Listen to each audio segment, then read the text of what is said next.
ওই দুর্গাকে আমার পায়ে এনে ফেলতে হবে তোমায়। তোমার বাবার বাঁচা মরার প্রশ্ন, বলো পারবে? পারবো। আমি তোমায় কথা দিচ্ছি বাবা, দুর্গাকে আমি তোমার পায়ে এনে ফেলবো।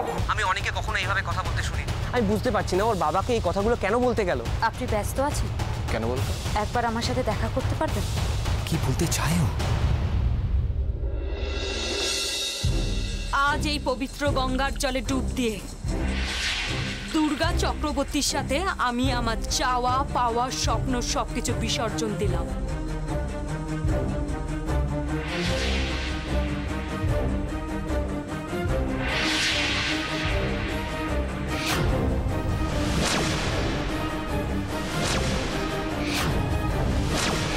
আজ থেকে আমার জীবনে শুধুমাত্র একটাই লক্ষ্য, পাপের বিনাশ।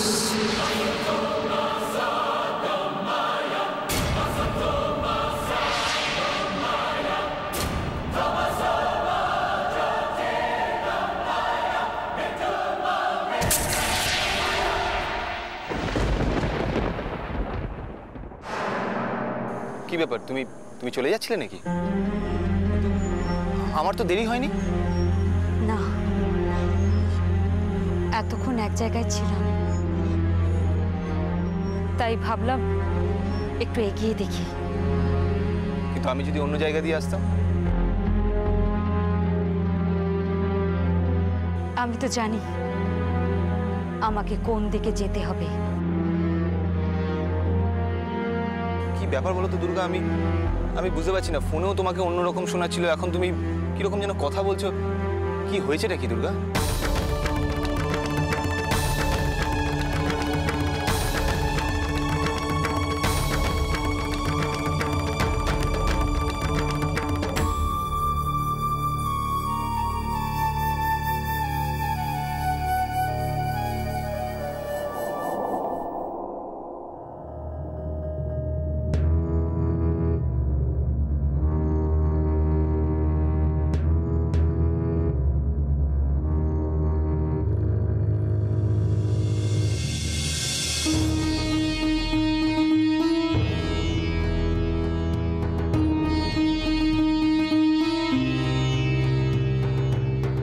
কেমন দেখলেন ডাক্তারবাবু?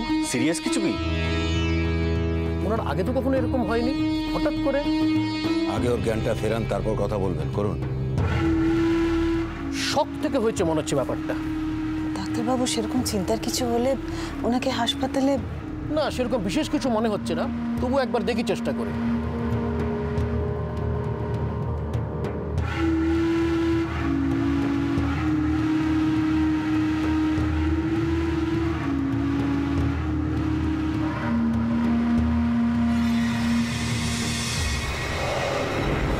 আপনার পাপের ঘরে অনেকদিন আগেই ভরে গেছে মন্ত্রী মশাই, তাই আজ আপনার শেষও। না,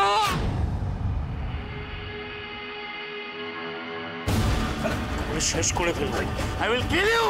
এই তো ফিরেছে, দাদার জ্ঞান ফিরেছে। আরে আগে তো পুরোর প্রাণটা বাঁচাও। ছাড়ো অভি, ছাড়ো। ওর থেকে বন্ধু একেবারে আলাদা করে দেবো। অভি, ভালো করে দেখো নি ডাক্তার। ছাড়ো। কি করছো কি তুমি? আসুন, এদিকে আসুন। একটু শান্ত হও, তোমার শরীরটা বিশেষ ভালো নয়। এই শরীরে তো উনি আমাকে, আমার তো মানে এই একেবারে।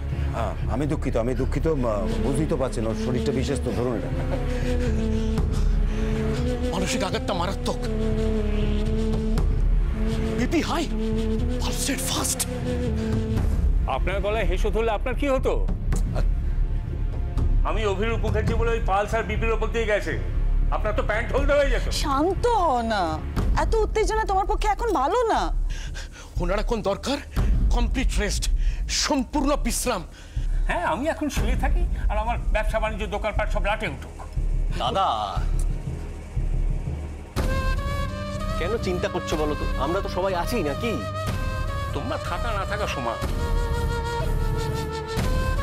আর আমি শুয়ে থাকলেই তো তোমাদের পোয়া পারো, যা খুশি তাই করতে পারো।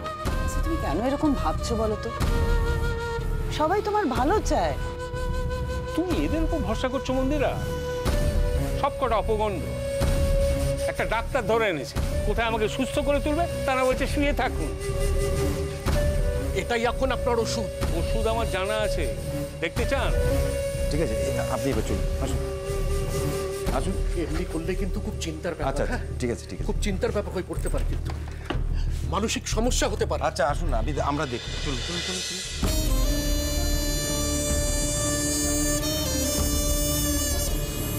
আচ্ছা তুমি শুতে না চাও, হেলান দিয়ে বসো না, বসো। তোমরা এখন যাও তো এখান থেকে। কি হলো, মুখের দিকে তাকিয়ে আছে, কোনে যাও।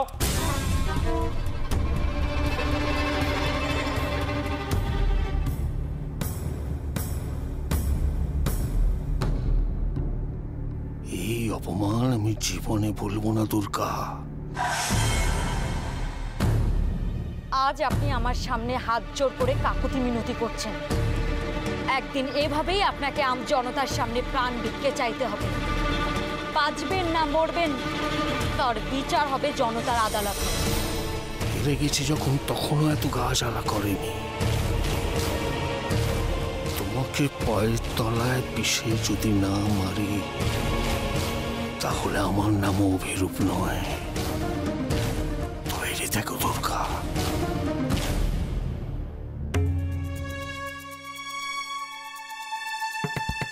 এতবার ধরে ফোন করছি, ফোনটা ধরছে না কেন? কি হলো মেয়েটার?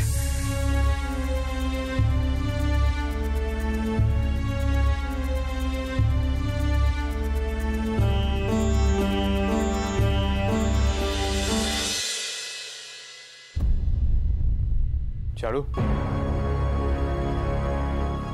তুমি বাবার কাছে গিয়েছিলে? কেমন আছে?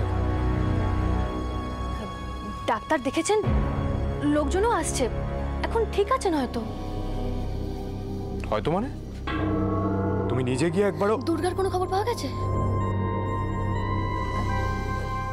না মানে এতবার ধরে ফোন করছি ওকে, কিন্তু ও কিছুতেই ফোন তুলছে না। কি হলো কিছু বুঝতে পারছি না। চিন্তা হচ্ছে? হ্যাঁ একটু, মানে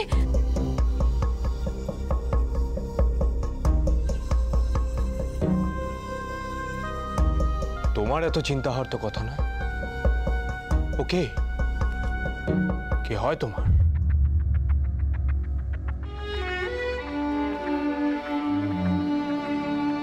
কিছু হতেই হয় বুঝি কাউকে নিয়ে ভাবার জন্য? কোনো একটা বইতে আমি পড়েছিলাম, মানুষের স্বভাব হলো মাকড়সার জালের মতো, প্রতি মুহূর্তে সে সম্পর্কের জাল বুনে চলে। তুমি আবার বইও পড়েছো? তুমি সত্যি অন্য কেউ হলে এই কথাগুলো তোমার মুখে মানায় না, খুবই বেমানান। আপনি কি মনে করেন আপনাদের চারুলতাই খালি পড়াশোনা করেছে? ওই একা গুছিয়ে কথা বলতো? এটাই তো প্রবলেম, ওর সাথে তোমার খুব বেশি মিল। সেটা দেখায় হোক বা কথায় বা কাউকে নিয়ে টেনশন করায়। দেখুন, দুর্গাকে নিয়ে টেনশন করাটা আপনার কাছে অস্বাভাবিক মনে হতেই পারে, কিন্তু আমি মনে করি ও আমার চেয়ে বয়সে ছোট, তাই ও আমার বোনের মতো। শুধুই বোনের মতো? তা বোনের মতো কাউকে নিয়ে এত টেনশন তোমার? তাহলে বোনই ধরে নিন। বেশ, ধরে নিলাম। তাহলে আমি কে?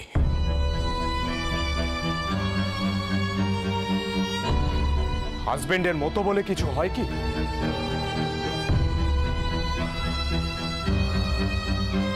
আমার দিকে তাকাও, আমার চোখে চোখ রেখে উত্তর দাও। আমি কে? আমাকে কি মনে করো তুমি? চারু, আমার দিকে তাকাও, তাকে বলো আমি কে, আমাকে কি মনে করো তুমি? বাবা, বাবা ডেকেছিলেন তোমার?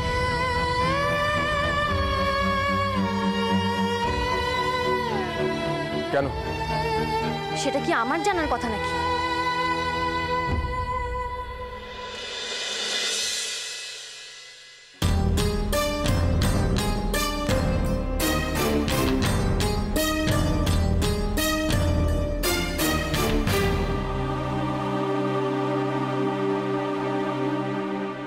আমি বলছিলাম যে এই কথাগুলো তো পরেও হতে পারে, আগে তুমি সুস্থ হয়ে ওঠো, তারপর না ডিসকাস করা যাবে। আমি বিছানায় বসে আছি বলে ভেবো না আমি অসুস্থ। তোমাকে যেটা বললাম তুমি বলো, পারবে কি?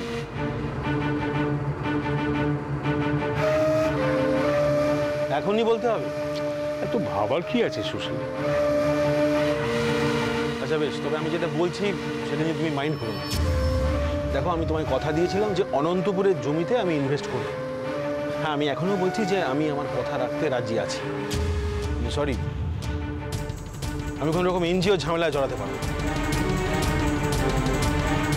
দেখুন সুশীলবাবু, আমি আমার তরফ থেকে কিন্তু যথেষ্ট চেষ্টা করেছি, কিন্তু কোনো লাভ হয়নি। এখন আমরা যদি সবাই এক হই তাহলে হয়তো একটা কিছু করা যেতে পারে। ভবানী বাবু, এই শহরে বিজনেসম্যান হিসেবে আমার একটা রেপুটেশন আছে। I am sorry to say, আমি এই এনজিওর ঝামেলায় পড়ে সেটাকে নষ্ট করতে দিতে পারি। ভবানী বাবু, মিডিয়া এরপরে আমাদের পেছনে পড়ে যাবে, আপনাকে, আমাকে আর অভিকে জড়িয়ে যাচ্ছে তাই কাণ্ড করে। এতে আমাদের কারোরই ভালো হবে না। বাবা, বাবা তুমি আমাকে... আমিও কিন্তু জড়াতে চাইনি।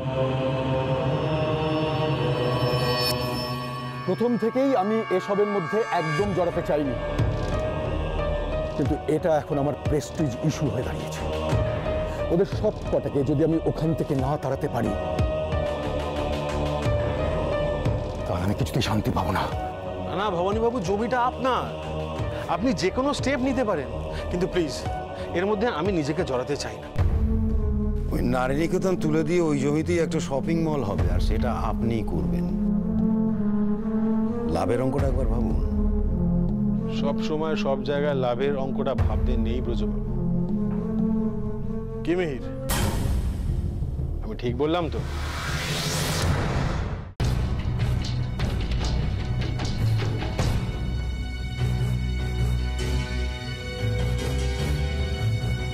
বাবা, কি ভাবছো তুমি?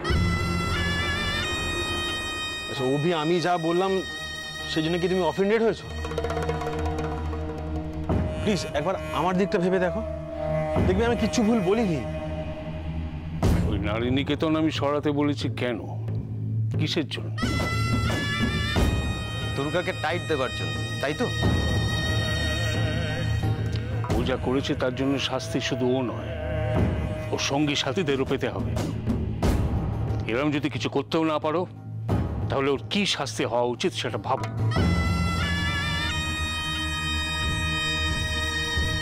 এমন শাস্তি যা দেখে ওরা শিউরে উঠবে, গায়ে কাঁটা দেবে ওদের। আমার দিকে চোখ তুলে তাকায়নি, শুধু আমার গায়ে হাত তুলেছে। তার শাস্তি কি ভয়ঙ্কর হতে পারে সেটা বুঝিয়ে দিতে হবে দুর্গাকে।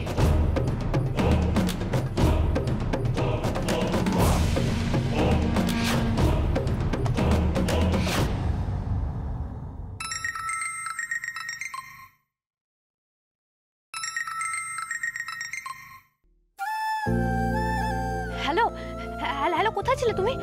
তোমাকে কতবার ফোন করেছি আমি। একটু তো চিন্তা হয়, বলো যা বাড়াবাড়ি শুরু করেছো তুমি। কি বলছো তুমি? আমি কিছু বুঝতে পারছি না।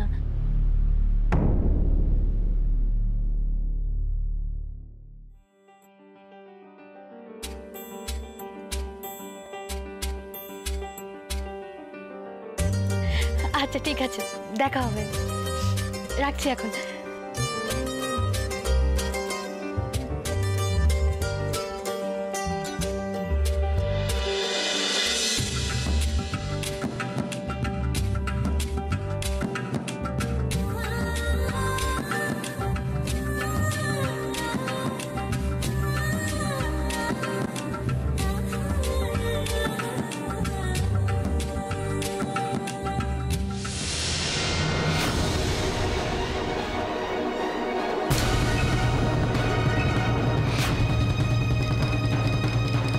আমি একটু যাতে কি উঠেছি, আপনি তো নিচে নেমে গেছেন ম্যাডাম জি। হাতটা ছাড়ো বলছি। চারু হোক বা মিলি, খেটে খাওয়া মানুষের মেয়ে তো, তাই দম আমারও কম না। তুমি কিন্তু ভুল করছো। আমি কিন্তু কি করবেন আপনি? আপনার দম না আমার বোঝা হয়ে গেছে। এবার যা করার আমি করব।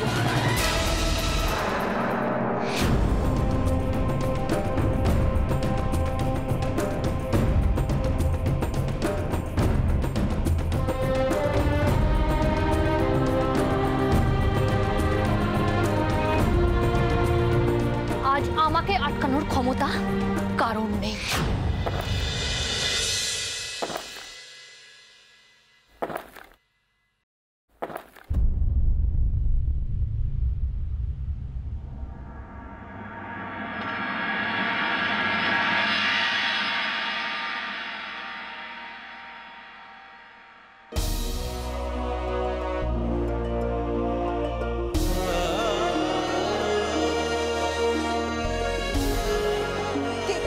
কোথায় আছো? শিগগিরই এসো তোমরা।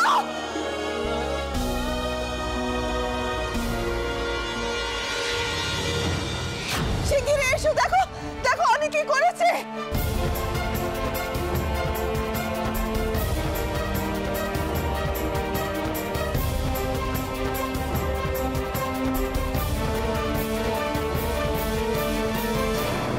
আপনাকে বিশ্রাম নিতে বলেছেন। বেশি কথা বলো না তো, দেখতে দাও ব্যাপারটা কি হয়েছে। কি ব্যাপার মন্দিরা, তুমি চেঁচাচ্ছ কেন? বাড়িতে ডাকাত পড়েছে নাকি? দেখো তোমার ছোট ছেলে কি করেছে।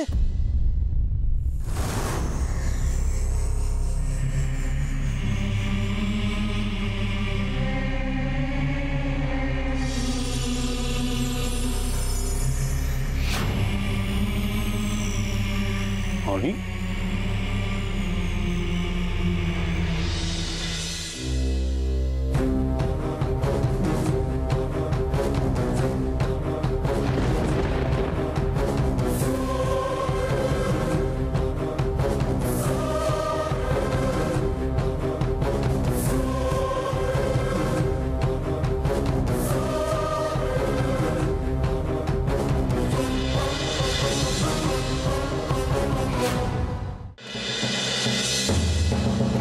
বাবা,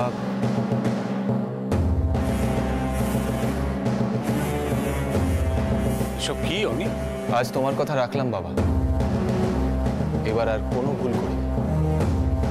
তুমি আমাকে বলেছিলে দুর্গাকে তোমার পায়ে এনে ফেলতে হবে। দেখো, দুর্গাকে আমি তোমার কাছে নিয়ে এসেছি।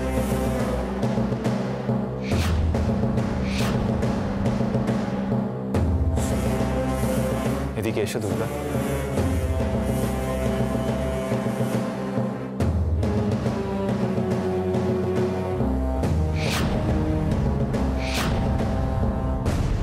দুর্গা, বাবাকে প্রণাম করো। এসব কি নাটক হচ্ছে অনি বাবা? নাটকের তো কিছু নেই ব্রজ কাকা। বাবা যখন শর্ত দিয়েছিল তখন তুমি ছিলে ওখানে।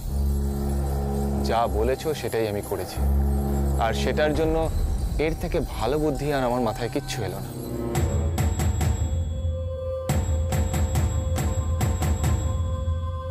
কি হলো দুর্গা, দাঁড়িয়ে আছো কেন? যাও, বাবার পা ছুঁয়ে প্রণাম করো।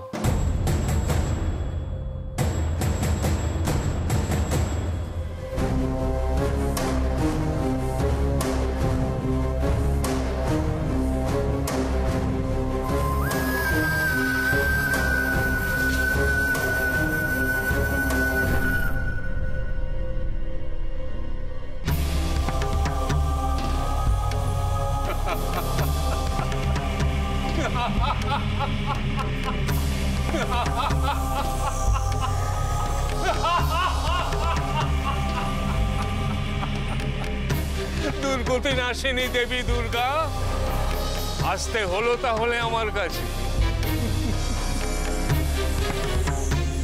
ধরতে হলো তো আমার পা। এবার বুঝতে পারছো তো মেয়েদের আমি কোন জায়গায় রাখি? আর 5টা মেয়ের মতো তোমারও জায়গা হচ্ছে এইখানে, আমার পায়ের নিচে। সেটা বুঝেছি বলেই তো বাইরে থেকে ঢিল না ছুঁড়ে ঘরে ঢুকে এবার গোড়া থেকে উপড়ে ফেলে দিতে এসেছি।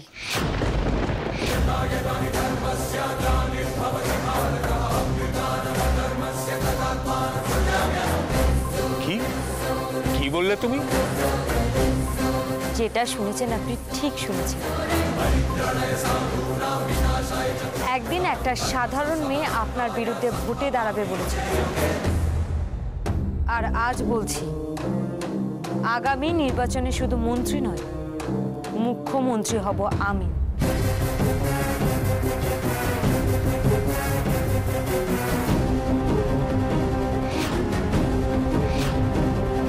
তবে কথাটা আজ আর সেই সাধারণ মেয়ে নয়।